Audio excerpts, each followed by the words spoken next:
11 ವಿಕ್ರಮಾರ್ಜುನ ವಿಜಯ, 11 ಸಾಹಸವೇಗ ವಿಜಯ, ಅದು ಸಂಸ್ಕೃತದಲ್ಲಿ ಇರುವುದು, ಸುಲಭವಾಗಿ ಯಾರಿಗೂ ಅರ್ಥ ಆಗ್ತಿರಲಿಲ್ಲ. ಅದಕ್ಕೆ ಕುಮಾರವ್ಯಾಸ ಅಷ್ಟೊಂದು ಕರ್ನಾಟಕ ಅವ್ರ ಬಗ್ಗೆ ಅವರೇ ಹೆಮ್ಮೆ ಪಟ್ಕೋತಾರೆ. ತಿಳ್ಕಲಾರ ನಾಗೇಂದ್ರನಿಗೂ ಸಹ ಇದನ್ನು ತಿಳ್ಕೋದಕ್ಕೆ ಸಾಧ್ಯ ಇಲ್ಲ ಅಂತ ರೂಪಕ ಚಕ್ರವರ್ತಿ ಅವರು ಅಷ್ಟು ಅದ್ಭುತವಾಗಿ ಕಾವ್ಯವನ್ನು ಬರೆದಿದ್ದಾರೆ. ಸ್ಕೂಲಲ್ಲಿ ಪಾಠ ಮಾಡಿದ್ದು ನಾನು. ಮತ್ತೆ ನನಗೆ ಈ ರೀತಿ ವಿವರಣೆ ಕೊಡುವಾಗ ನಿಜವಾಗ್ಲೂ ಮೈ ರೋಮಾಂಚನ ಆಯಿತು. ನನಗೆ ಇದಕ್ಕೆ ಅವಕಾಶ ಕೊಟ್ಟಂತಹ ಈ ಎಲ್ಲ ಶಿಕ್ಷಕರಿಗೆ ನಾನು ಸಾಷ್ಟಾಂಗ ನಮಸ್ಕಾರ ಮಾಡ್ತೀನಿ. ನಾನು ಮೊದಲನೇ ಸತಿ ಸ್ಕೂಲಲ್ಲಿ ಪಾಠ ಮಾಡೋದು ಬೇಡ, ಯಾಕಂದ್ರೆ ಅಲ್ಲಿ ಪ್ರಾಜ್ಞರಿ ಮಕ್ಕಳಿರಲ್ಲ. ನಾನು ಏನು ಹೇಳಿದ್ರು ಅದನ್ನು ಒಪ್ಕೋತಾರೆ ಮಕ್ಕಳು. ಇಲ್ಲಿ ನೀವು ವಿಮರ್ಶೆ ಮಾಡೋರಿದ್ದೀರಿ. ಆ ವಿಮರ್ಶಕರ ಮಧ್ಯೆ ನಾನು ಇವತ್ತು ನನ್ನದೊಂದು ಸಣ್ಣ ಪ್ರಯತ್ನವನ್ನ ಮಾಡಿದ್ದೇನೆ. ಏನಾದ್ರು ದಯವಿಟ್ಟು ಲೋಪ ಎಲ್ಲ ಸೇರಿ ಕ್ಷಮಿಸಬೇಕು ಅಂತ ಅತಿವಿದ್ಯದಿಂದ ಕೇಳ್ಕೊಳ್ತೇನೆ. ಮೇಡಮ್, ಬಹಳ ಖುಷಿ ಆಯಿತು. ಅದು ನಿಮ್ಮಲ್ಲಿಗೆ ಬಂದು ನಮ್ಮ ಕಾರ್ಯಕ್ರಮವನ್ನು ಆಯೋಜನೆ ಮಾಡಿದ್ದು ಮತ್ತಷ್ಟು ಖುಷಿಯಾಗಿದೆ. ಈಗ ನಮ್ಮ ಗೋಪಾಲ್ ಸರ್ ಅವರು ಒಂದೆರಡು ನಿಮಿಷ. ಮೊದಲಿಗೆ ಎಲ್ಲ ಸೋದರರಿಗೆ, ತಾಯಿ ಬುದ್ಧಿಗೆ ತಲೆಬಾಗಿ ನಮಸ್ಕಾರವನ್ನು ಮಾಡ್ತಾರೆ. ಯಾಕೆಂತಂದರೆ ಈ ರಾಜೇಶ್ವರಿ ಗೆಳತಿಯ ಮಹಿಳಾ ಬಳಗ ಈ ದೇವಸ್ಥಾನದಲ್ಲಿ ಕಾರ್ಯಕ್ರಮವನ್ನು ಹಮ್ಮಿಕೊಳ್ತಾರೆ ಮಾಡೋಣ ಅಂತ ಹೇಳಿದಾಗ ಯಾರಪ್ಪ ಕೇಳಿಸ್ಕೊಳ್ತಾರೆ ಅಲ್ಲಿ ಅಂತೇಳಿ ಪ್ರಶ್ನೆ ಕೇಳ್ತಾರೆ. ಔಸಿ ಹಾಕ್ಕೊಂಡು ಪಾಪ ಅವನು ಸಿಗದೇ ಕಾಲ ಕಷ್ಟ. ಅಂಥದ್ರಲ್ಲಿ ಸೇರಿದಾಗೆಲ್ಲರೂ ಓಡಾಡಿಕೊಂಡು ಒಂದು ಸಂತಸವಾಗಿ ಕಾಲ ಕಳೆಯುವ ಸಂದರ್ಭದಲ್ಲಿ ಈ ಪ್ರಮುಖ ವಚನ ಮಾಡೋಣ ಅಂತ ಹೇಳ್ತಿದ್ರು ಅಂತೇಳಿ ಗೊತ್ತಾಗುತ್ತೆ. ಇಲ್ಲ ಮಾಡೋಣ, ಚೆನ್ನಾಗಿ ಎಲ್ಲ ತುಂಬಿದ ಕೊಡಗಳು ಔಸಿನೂ ಆಗ್ತಾರೆ. ಆದರೆ ಇದನ್ನು ಕೇಳಿಸ್ಕೊಡ್ತಾರೆ ಅಂತೇಳಿ ನಾನು ಇಲ್ಲಿ ಕಾರ್ಯಕ್ರಮ ಪ್ರಸ್ತಾಪ ಮಾಡಲಿಕ್ಕೆ ಇಚ್ಛೆಪಡ್ತೇನೆ. ನಾನು ಹಿಂದೆ ಸಾಹಿತ್ಯ family planning association of India ಕೋಳಿವಾಡಕ್ಕೆ ಹೋಗಿದ್ದೆ. ಯಾಕೆ ಅಂತಂದರೆ ಕೋಳಿವಾಡ ಅಂತಲೇ ನಮ್ಮ ಮ್ಯಾನೇಜರ್ ಹೆಸರು. ಮುಂಬೈನಲ್ಲಿ ಕೇಂದ್ರ ಸಮಿತಿ ಇದೆಯಲ್ಲ, ಅವ್ರ ಹೆಸರೇ ಕೋಳಿವಾಡ. ಅವ್ರ ಮನೆ ಜನ್ಮಸ್ಥಳ. ಅಲ್ಲಿ ಹೋದಾಗ ಕೋಳಿವಾಡದಲ್ಲಿ ನಮ್ಮ ಕುಮಾರವ್ಯಾಸ ಇದ್ನಲ್ಲಪ್ಪ ಅಂತೇಳಿ ನಮ್ಮ ಸಂಬಂಧ ಕಂಡ್ರಿ ಅಂತ ವಿದ್ಯಾರ್ಥಿಗಳು ಭಾರಿ ಖುಷಿ ಸಂತೋಷ ಅಂತ ನಾನು ಹೇಳಿದ್ರು. ಅಧ್ಯಕ್ಷರು ಯಾರು ಕಾರ್ಯದರ್ಶಿ ಅವರು ಪಾಟೀಲ್ದಾರ್ ಕೂತಿದ್ದಾರೆ, ಗೌರವ ಗಮಕ ವಾಚನ 3 ಜನರು ಅಪರೂಪವಾಗಿ ಕರ್ಕೊಂಡು ಹೋಗ್ತಾರೆ. ನಾನು ಪ್ರಾರಂಭಕ್ಕೆ ಬರುವಾಗ ಯಾರು ಇಲ್ಲಿ ಇವರು ಗೊತ್ತಿತ್ತು, ಇವರು ಗೊತ್ತಿಲ್ಲ, ನಮಗೆ ಇಷ್ಟೊಂದು ಚೆನ್ನಾಗಿ ಅದ್ಭುತವಾಗಿ ಕೇಳಿದ್ದೀನಿ. ಆದರೆ ನನಗೆ ಇಲ್ಲಪ್ಪ ಅವರು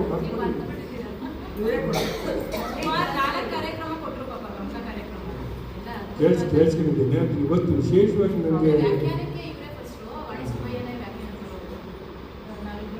ಖುಷಿ ಆಗ್ತಾಯಿದೆ, ಸಂತೋಷ ಆಗ್ತಾಯಿದೆ.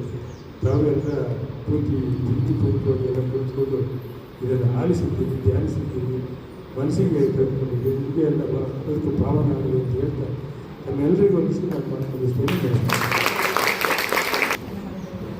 ನಮ್ಮ ಗೋಪಾಲ್ ಸರ್ ಅವರು ಹೊಸ ವಿಷಯಗಳನ್ನು ನಮ್ಮ ಜೊತೆಗೆ ಹಂಚ್ಕೊಂಡಿದ್ದಾರೆ. ಅದಕ್ಕೆ ಭಾಳ ಸಂತೋಷಪಡ್ತಾರೆ. ಅವರಿಗೆ ನಾನು ಹೃತ್ಪೂರ್ವಕ ಧನ್ಯವಾದಗಳನ್ನು ತಿಳಿಸ್ತೀನಿ. ನಮ್ಮ ಒಂದು 14 ದಿನದಲ್ಲಿ ಶೂಟಿಂಗನ್ನು ಮುಗಿಸಿದ್ದೀವಿ. ಇದು ಒಂದು ರೀತಿ ಸಾಧನೆ ಅಂತಲೇ ಹೇಳಬೇಕು ನನಗೆ ಹೇಳೋದು. ಯಾಕೆಂದರೆ 14-15 ದಿನದಲ್ಲಿ ಫಿಲಮ್ ನಾವು ಶೂಟಿಂಗ್ ಮುಗಿಸ್ತೀವಿ ಅಂದರೆ ಅದು ನಂಬುವಂಥ ಮಾತಲ್ಲ. ಅದು ಮಕ್ಕಳನ್ನ ಇಟ್ಕೊಂಡು 35 ಮಕ್ಕಳನ್ನ ಇಟ್ಕೊಂಡು ಒಂದನ ಕಪ್ಪೆ ತಕಡೆಗಾಕ ಇನ್ನೊಂದು ಕಪ್ಪೆ ಚಂಪು ಹೊಡಿಯುತ್ತೆ. ಇವತ್ತು ಅಪ್ಪಂಗೆ ಹುಷಾರಿರಲ್ಲ, ನಾಳೆ ಅಮ್ಮಂಗೆ ಹುಷಾರಿಲ್ಲ, ನಾಳೆ ಒಂದು ಸ್ಕೂಲ್ಗೆ ಹುಷಾರಿರಲ್ಲ. ಅಂದರೆ ಮಕ್ಕಳನ್ನ ಹಿಡಿದಿಡೋದು ಬಹಳ ಕಷ್ಟದ ಕೆಲಸ. ಟೀಚರ್ಸ್ಗಳನ್ನ ಹಿಡಿದಿಡೋದು ಕಷ್ಟದ ಕೆಲಸ. ಇವತ್ತು ಯಾವುದೋ ಮೀಟಿಂಗ್ ಇರುತ್ತೆ, ಒಬ್ಬ ಟೀಚರ್ ಬರೋಲ್ಲ, ಎಲ್ಲ ನಮ್ಮ ಫ್ರೆಂಡ್ಸ್ಗಳನ್ನೇ ತೊಗೊಂಡೋದು. ಯಾರೂ ಟೀಚರ್ಸ್ ಇಲ್ಲ, ಯಾರೂ ಅಲ್ಲಿ ಕಲಾವಿದರೇ ಇಲ್ಲ, ಎಲ್ಲ ನಾನ್ ಆರ್ಟಿಸ್ಟ್ಗಳೇ. ನಮ್ಮಲ್ಲಿ ಬಂದಿರೋರೆಲ್ಲ ನಾನ್ ಆರ್ಟಿಸ್ಟ್ಗಳೇ.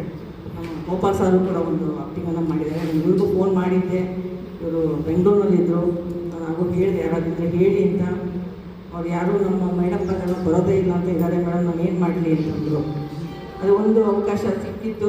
ಮುಂದಿನ ದಿನಗಳಲ್ಲಿ ಮತ್ತೊಮ್ಮೆ ನಾವೆಲ್ಲರೂ ಚಿತ್ರವನ್ನು ತೆಗೆಯುವಂಥ ದುಸ್ಸಾಹಸಕ್ಕೆ ಕೈ ಹಾಕ್ತಾ ಇದ್ದೀನಿ. ಬಣ್ಣ ಮುಂದಕ್ಕೆ ನಾನು ಹೇಳ್ತಿರೋದು ಅದೇ ಮಾತು ಹೇಳಿದ್ದೀನಿ. ನೆಕ್ಸ್ಟು ನಿಮ್ಮಲ್ಲಿ ಎಲ್ಲರೂ ಕೂಡ ಮೊದಲು ಮಾಡಿದಾಗ ಒಂದು 5 ಜನ ಜೊತೆ ಮಾಡಿದ್ವಿ. ನಾವೊಂದು ಎಲ್ಲರಂತೆ ನಾವು ಒಂದು ಸಿದ್ದರಾಮಯ್ಯದೊಂದು ಯಾವುದೊಂದು ತಗೊಂಡಾಗ ಇಲ್ಲೇ ಬಂದು ಒಂದು ಶೂಟಿಂಗ್ ಮಾಡಿದ್ವಿ ನಾವು. ಮತ್ತು ಈಗ ಮನಸ್ಸಿದ್ದರೆ ಮಾತ್ರ ಅಂತ ಈಗಾಗಲೇ ಎಡಿಟಿಂಗ್ ನಡೀತಾ ಇದೆ. ಈ ತಿಂಗಳೊಳಗೆ ಎಡಿಟಿಂಗ್ ಮುಗಿಯುತ್ತೆ, ಡಬ್ಬಿಂಗ್ ಕೆಲಸಗಳು ಸ್ಟಾರ್ಟ್ ಆಗ್ತಾ ಇದೆ. ಅದನ್ನ ಹೇಳಿಕೆ ನಿಮ್ಮ ಜೊತೆ ಕೇಳ್ಕೊಳ್ತಾ ಭಾಳ ಖುಷಿ ಆಗ್ತಾ ಇದೆ. ಹಾಗೆ ಈ ಒಂದು ಕಾರ್ಯಕ್ರಮದಲ್ಲಿ ಗಮಕ ವಾಚನವನ್ನು ನನ್ನ ಈ ಇಬ್ಬರು ಗೆಳತಿಯರು ಕೂಡ ನನಗೆ 4 ವರ್ಷಗಳಿಂದ ಸತತವಾಗಿ ನನ್ನ ಜೊತೆಗೆ ಮಾಡ್ಕೊಂಡಿದ್ದಾರೆ.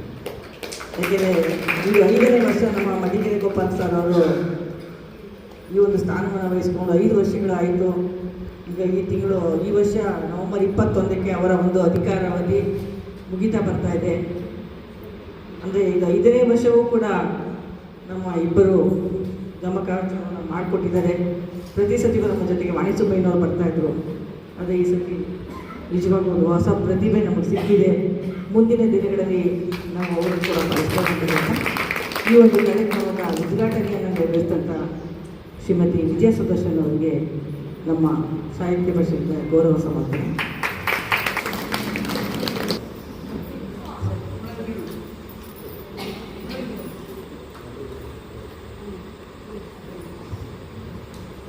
ಹಾಗೆ ಗಮಕಿಗಳು ಸುಶ್ರಾವ್ಯವಾಗಿ ಹಾಡಬಲ್ಲಂತಹ ಶ್ರೀಮತಿ ಅನ್ನಪೂರ್ಣ ರಾಜೇಂದ್ರವರಿಗೆ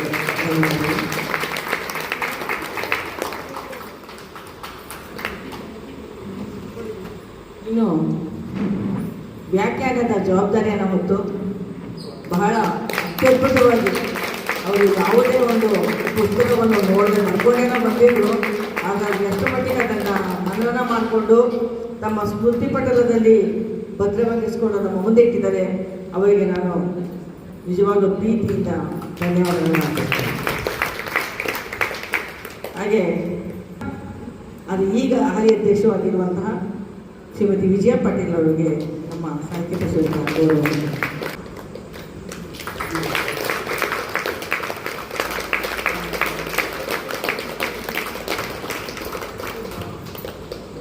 ಇಂತಹ ಒಂದು ಅತ್ಯದ್ಭುತವಾದ ಕಾರ್ಯಕ್ರಮ ಮಾಡಲಿಕ್ಕೆ ನಮಗೆ ಅನುವು ಮಾಡಿಕೊಟ್ಟಂತಹ ನಮ್ಮ ಶ್ರೀ ರಾಜರಾಜೇಶ್ವರಿ ಗೆಳತಿ ಮಹಿಳಾ ಮಂಡಳಿಯ ಪದಾಧಿಕಾರಿಗಳಿಗೆ ಹಾಗೂ ಸದಸ್ಯರಿಗೆ ಪ್ರೀತಿಯ ಹೃತ್ಪೂರ್ವಕವಾದಂಥ ಧನ್ಯವಾದಗಳನ್ನು ಅರ್ಪಿಸ್ತೇವೆ.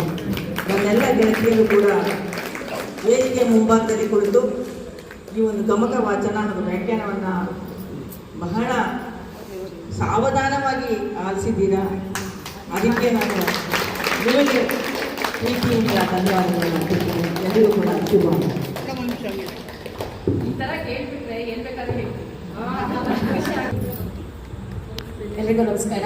ನಮ್ಮ ಗೆಳತಿ ಬಳಗದಲ್ಲಿ ಒಂದು ವಿಶಿಷ್ಟವಾದಂತಹ ಕಾರ್ಯಕ್ರಮ ಅಂತ ನಾನು ಅನ್ಕೋತೀನಿ. ನನಗೊಂದು ಅವಕಾಶ ಸಿಕ್ಕಿದ್ದು ವಿಶಿಷ್ಟ. ಹೌದು, ವಾಚನ ಅಂತೂ ಅದ್ಭುತವಾಗಿ ಮಾಡಿದ್ರು. ಅದಕ್ಕೆ ಅವಕಾಶ ಮಾಡಿಕೊಟ್ಟವರು ಕನ್ನಡ ಸಾಹಿತ್ಯ ಪರಿಷತ್ತಿನ ದಿಗ್ಗಜರು ಗೋಪಾಲ್ ಸರ್ ಅವರು, ಲತಾರವರು, ಮೋಹನ್ ಅವರು.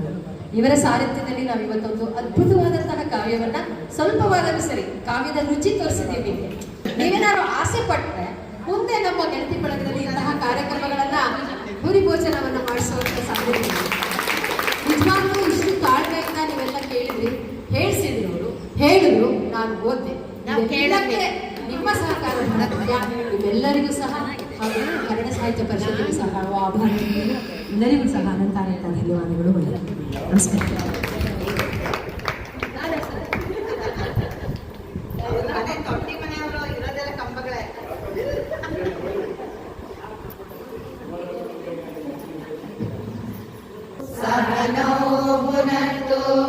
सह वीर्यं करवावहै तेजस्विनावधीतमस्तु मा विद्विषावहै।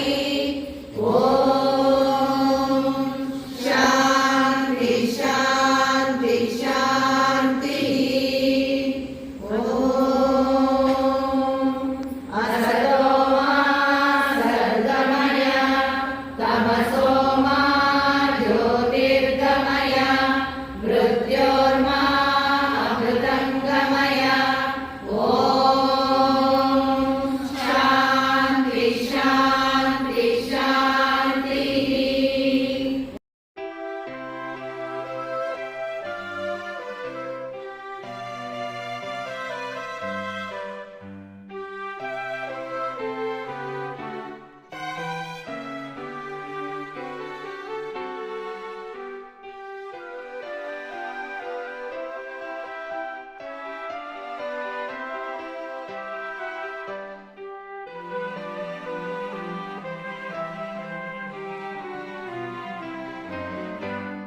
ॐ